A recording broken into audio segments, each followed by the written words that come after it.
Kajiannya Makrifat. Tanggal 1 Mei tahun 2023.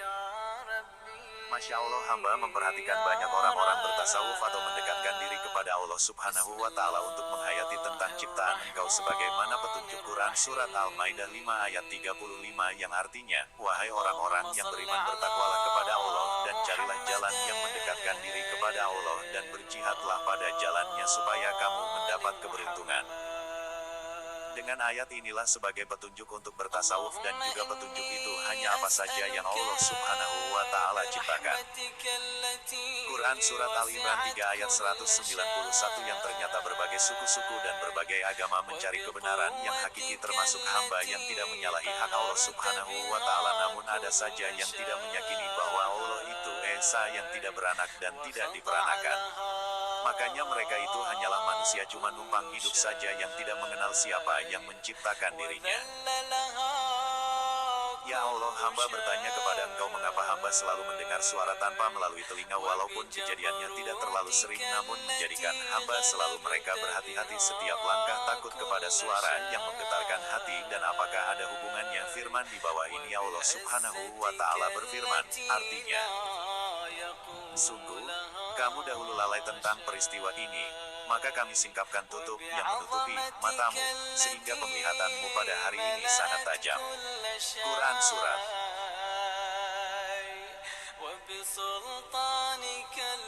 Qaf 50 ayat 22, sesungguhnya dari mulai mengenal tawil atau terjemahan Al-Quran sehingga banyak tanda-tanda yang perlu diketahui oleh hamba sehingga hamba tidak tersesat dalam menjalani perintah Allah Subhanahu wa Ta'ala dan Nabi Muhammad Sallallahu Alaihi Wasallam. Inilah hamba harapan selalu memperhatikan takut kepada yang tidak terlihat, bukannya Allah Subhanahu wa Ta'ala tetapi Dajjal, karena iblis dan setan itu dapat memperdayakan agar manusia kelak akan masuk neraka, di mana Dajjal itu dapat mempengaruhi umat manusia khususnya umat Islam yang lemah, baik kiai, ustadz, anak-anak muda yang beragama Islam untuk diangkat sebagai pemimpin bayangan jelata dengan dicita-citakan untuk mendirikan negara khilafah dengan mengangkat sebagai pemimpin diutamakan keturunan dari Arab agar dipercaya bahwa bisa mendirikan suatu negara khilafah. Orang-orang yang kurang iman mereka pasti semangat dengan cara apapun akan didirikan bujukan Dajjal. Karena kedangkalan cara berpikir, padahal ketika waktu masih sekolah ada pelajaran pendidikan kewarganegaraan bahwa mendirikan negara di atas negara tidak diperbolehkan, tetapi yang namanya Dajjal pintar dalam penyesatan dalam bisikannya. Ingat, negara ini adalah negara Togut, maka bendera merah putih harus diganti dengan bendera bertulisan kalimat Tauhid karena pemerintahannya tidak Islami. Makanya harus semangat membela perubahan, itulah bujukan iblis dan setan. Inilah cara Dajjal memperdayakan umat Islam aliran dengan keberhasilannya, lalu iblis, setan, dan jin mentertawakan keberhasilannya dalam menyesatkan manusia. Padahal sampai kiamat pun kata Dajjal itu tidak mungkin akan terjadi, membuat negara di dalam negara itu sangat mustahil sebagaimana Allah Subhanahu wa Ta'ala berfirman, artinya, sesungguhnya orang-orang yang tidak beriman kepada akhirat, kami jadikan indah bagi mereka perbuatan-perbuatan mereka yang buruk sehingga mereka bergelimang dalam kesesatan. Quran Surat An-Naml 27 ayat 4. Dan hamba bertanya kepada Allah Subhanahu wa Ta'ala, yang Allah inikah yang dikatakan makrifat? Kadang-kadang mendengar suara tanpa ada yang tidak nampak, dan yang menerima itu adalah getaran pada jasad hamba. Begitu juga terakhir puasa bulan Maret tahun 2023, di mana ketika hamba memetik daun singkong di kebun, di situ seolah ada yang berbicara hanya mengatakan, coba perhatikan dua tangkai yang dipetik itu. Di situ seolah langsung memahami, hanya getaran dan air matalah yang menjadi saksi, di mana hamba jadikan kajian yang judulnya mengenal singkong baru kenal Allah. Ya Allah, apakah ini yang dikatakan terbukanya makrifat, di mana hamba setiap apa yang dipandang atau dilihat sekecil apapun seolah itu harus diperhatikan, apakah salah Al-Quran atau tidak itu perkataan di dalam hati apa yang dilihatnya itu. Terus terang hamba menjadi sesuatu tanda tanya, yang ternyata dulu pernah melihat bungkusan bekas orang makan yang dibuang di sampah. Hamba melihat banyak yang menghabisi sisa-sisa makanan yang ada di bungkusan bekas makanan, diantaranya ada ayam, lalat, serta semut yang menghabisi sisa tersebut, dan ternyata hamba teringat dengan ayat Al-Imran 191.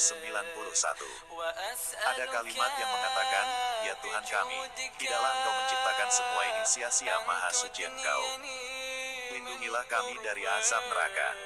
Jadi inilah yang dikatakan maha benar segala firman-Nya, semua yang ada di bumi yang Allah Subhanahu wa Ta'ala tercipta tidak sia-sia, semuanya ada yang membutuhkan, sampai-sampai sisa-sisa makanan pun harus benar-benar dimanfaatkan. Makanya mulailah dengan makanan itu jangan dibuang begitu saja, tetapi berikanlah kepada yang membutuhkan. Itulah pandangan mata hati yang ternyata sesuai atau pas tidak menyalahi firman Allah Subhanahu wa Ta'ala. Jadi benar-benar ilmu Allah Subhanahu wa Ta'ala tidak akan habis hingga kiamat. Itulah hamba kembali dengan kalimat kun fayakun, di mana ucapan itu hanya satu kali dengan tiga kata, yaitu kun fayakun, maka lengkap seperti menciptakan langit dan bumi seisinya. Bila kita perhatikan satu persatu pada benda apapun, baik yang bergerak ataupun yang tidak bergerak, berkaki dia, berkaki empat, serta lebih dari itu, semuanya telah Allah Subhanahu wa Ta'ala dilengkapi segala sesuatunya tanpa ada yang tertinggal sedikit pun, namun semuanya sujud dan patuh kepada yang menciptakannya. Bahkan sifatnya pun, terutama kita ambil sifat manusia itu mengikuti alam semesta, di mana sifat manusia itu adanya kesamaan dengan alam, ada sifatnya sama dengan angin, adanya sifat mengikuti api, bahkan ada pula sifat yang menyamakan dengan sifatnya dengan bumi. Bila kita perhatikan manusia yang sifatnya dengan bumi, contohnya Presiden Joko Widodo yang diperlihatkan oleh Allah Subhanahu wa Ta'ala sifat di mana kemuliaan sifat tersebut paling penyebar. Coba perhatikan penyebabnya, hinaan terhadap Joko Widodo menerima berbagai hinaan. Intinya tidak ada baiknya di mata manusia dari bangsa setan, namun tidak tergoyahkan, tetap dalam pendirian sesuai peraturan pemerintah yang telah ditetapkan. Tetapi bumi pun sama, diinjak-injak sampai dikotori, bahkan tidak merasa diri orang tua seperti ibu dan bapak hingga kakek dan nenek, saudara, kakak atau adiknya pada saat meninggal itu dikubur sebagai titipan nanti di akhirat dengan dibacakan Al-Fatihah, doa-doa agar dinikmatkan di alam kuburnya. Lalu bumi pun menerimanya dan bumi mengadu kepada Allah Subhanahu wa Ta'ala.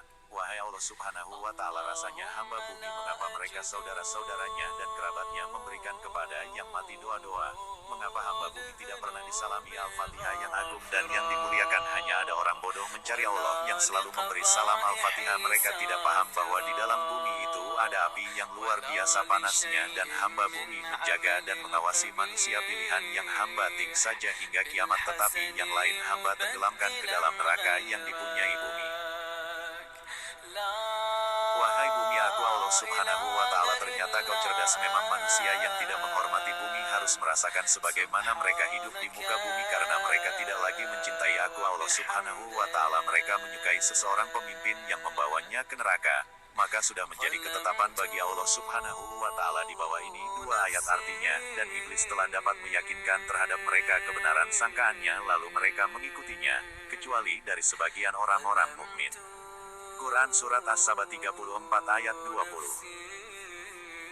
Quran Surat Sad 38 ayat 59 artinya, dikatakan kepada mereka, inilah suatu rombongan, pengikut-pengikutmu, yang masuk berdesak-desakan bersama kamu ke neraka. Berkata pemimpin-pimpin mereka yang durhaka, tidaklah ucapan selamat datang kepada mereka, karena sesungguhnya mereka akan masuk neraka. وكم من فاتح من البلاء